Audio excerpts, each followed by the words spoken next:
Let's call this CrossFit acute. Why do it? Yeah, why do it? Why CrossFit with an acute injury? Why CrossFit? Because you can and because you get transferred to the injured area. Okay, one, because you can. I like that. I didn't even have that on my list. Right? Because you can. Because CrossFit rules. Because all my friends CrossFit. Right? And I can still do it.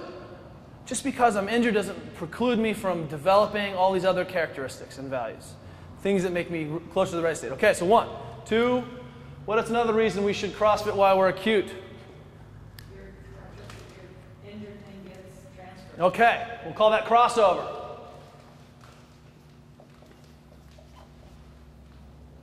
Does everyone understand what Danielle's talking about? There's a phenomenon in the body where literally you can train one side and the other side gets magically stronger. And it's just get this overflow, not to mention the metabolic, anabolic cascade, this neuroendocrine response we all throw around so casually. What is that neuroendocrine response? That's increased growth hormone, increased testosterone, increased insulin growth factors. All of that stuff creates that anabolic milieu, which, is like being on steroids.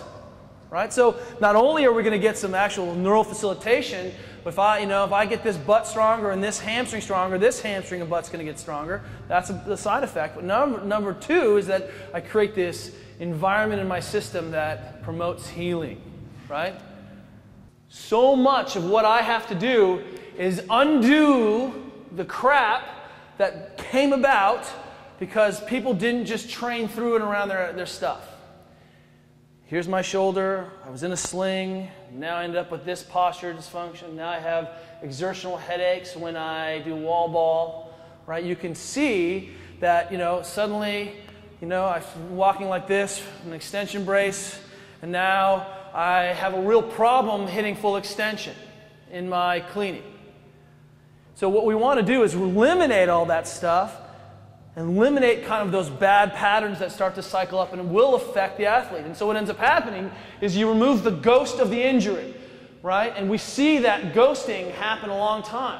I broke my clavicle when I was 16, and well, if you kept training and if we kind of been able to, you would never have had a shadow, a ghost of that injury. It healed clinically. It's good enough. The tissues are remodeled. You're back into it, and we didn't have to deal with the resultant stuff. So this is a big deal. We want to decrease this compensatory patterning.